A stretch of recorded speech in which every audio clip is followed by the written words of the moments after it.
can't find the coin flip app.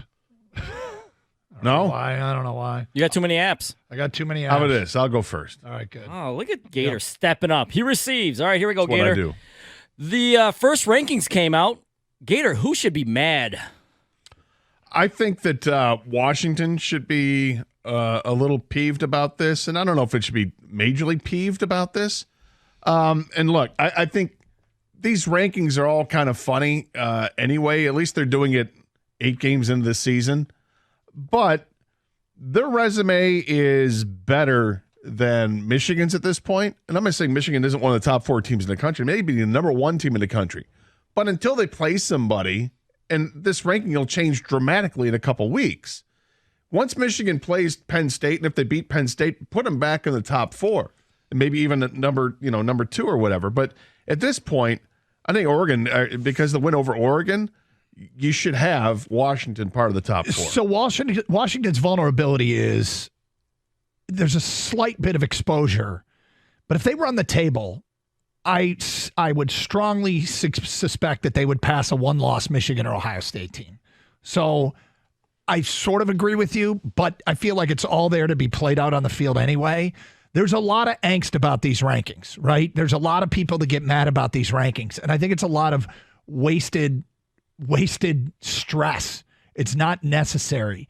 If I'm going to pick a team that should be mad, I guess I'd go with Notre Dame at 15, not because they belong in the playoff, but because of the schedule they played, they should be higher. But I don't think anybody should be mad, to be honest with you. I kind of like your pick of Notre Dame, though, Doug. If I had to pick somebody, I agree with you, Gator. I'd go Washington, but I'm not in an uproar about it. It's really early. You guys just mentioned we got to let this thing play out. But the Washington victory over Oregon is a very big victory. And if I had to pick a team to be upset, I think they should be in the top 4. And they're to number 5 in the first rankings. Clemson coach Dabo Swinney went off on a caller this week during the coaches show, who was critical of Swinney's salary and his record, which is critical, huh? Mm-hmm. Critical, which is 4-4. Does Dabo have a point to be upset at the caller? Okay, there's a couple things here. One is I always thought it was foolish for coaches to do coaches shows where they take calls from fans. Yeah. And fans are great. And they would make it go. Talk to us about that. But you don't have to talk to the coach. Yeah, I mean, so once you've agreed to do that, you've kind of exposed yourself to this. But Dabo had such a good line in the middle of that rant. The expectation is greater than the appreciation. Yeah. And I was like, God, he was prepared for it. He was prepared for the criticism. So I guess if you're going to take calls and talk to fans and you get an irate fan, you better be prepared for that. And he was. So I give Dabo a ton of credit for going out there and speaking to fans, even though I think it's a bad idea. But he was also prepared for it. And maybe that's wasted time and he shouldn't be. But I have a little more respect for Dabo now. You're 100% right about his line. It's perfect for that. And, 12 10-win seasons since he's been at Clemson, 2 national championships. I don't blame him for going off, and some guy's going to be upset because they start off 4-4. That being said, he's got to get on board with how college football has changed. The landscape has changed. Get on board with NIL and the portal. He's got to regain some steam there because to this point, I don't think he's been a big portal guy.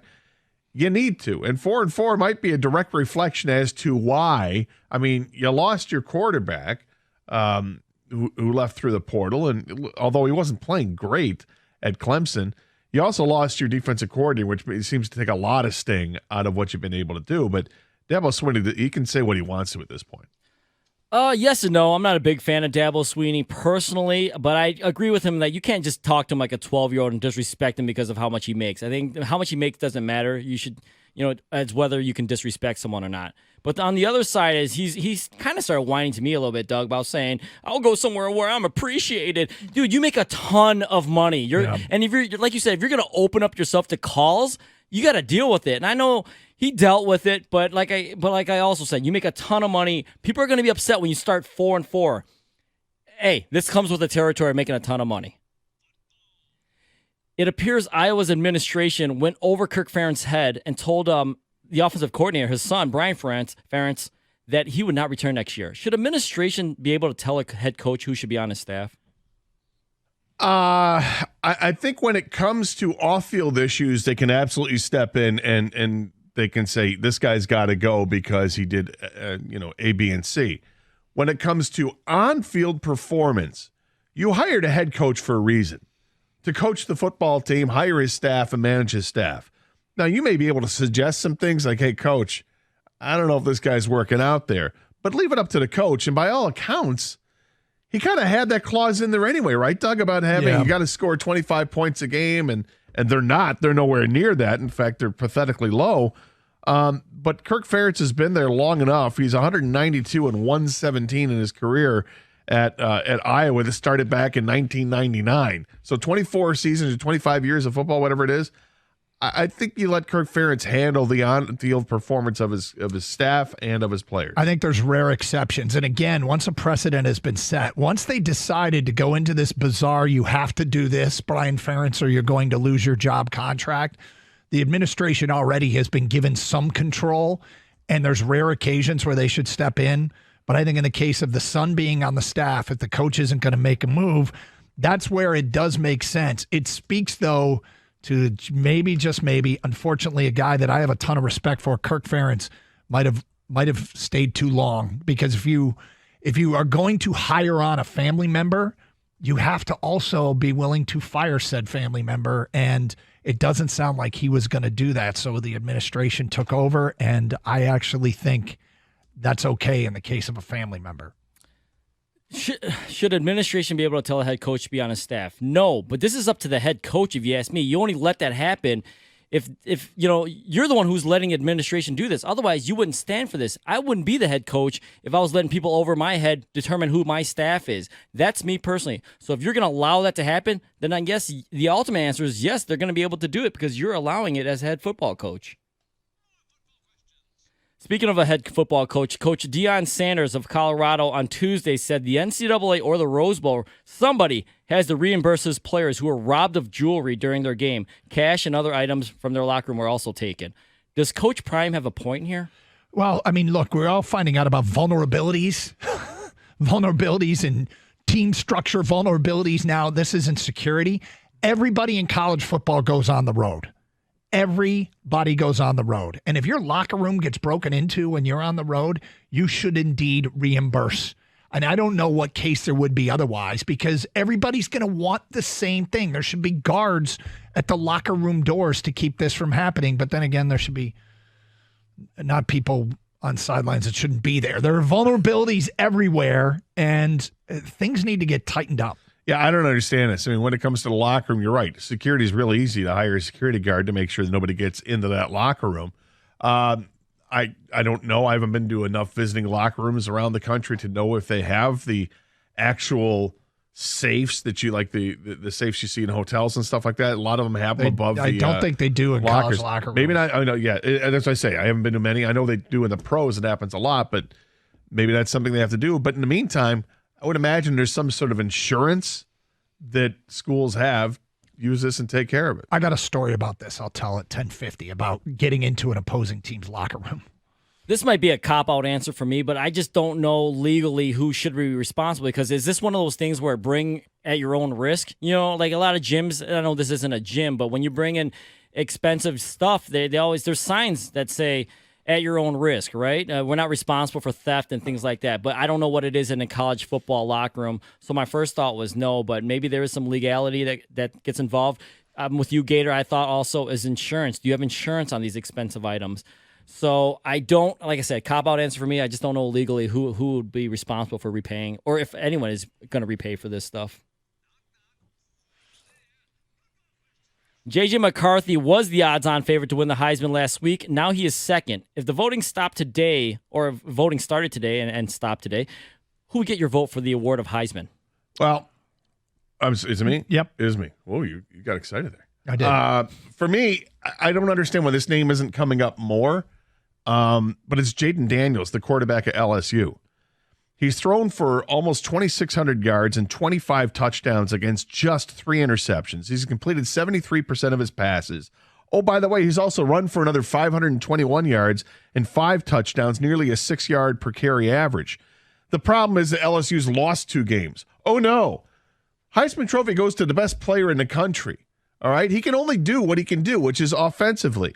They scored 24 points and lost 45-24 against Florida State, who some could say is the number one team in the country. In that game, he threw for 346 yards and a touchdown and ran for 64 yards. He also threw a pick. The other game they lost was a shootout against Ole Miss at Ole Miss. They lost 55-49. Not because of Daniels. He threw for 414 yards, 4 touchdowns, completed 75% of his passes, 0 interceptions, ran for a score and 99 yards. This guy is the real deal, over 3,000 yards in total offense, and he's not even getting a mention. My guy would still be Michael Penix, but it's taking on water. He is coming back to the pack the last couple weeks. They won both games, but he'll have a chance to, put in quotes, redeem himself with Washington with some big games coming up. And JJ's case will be made in the next month, right? I mean, they've got big games coming up. They got to go on the road.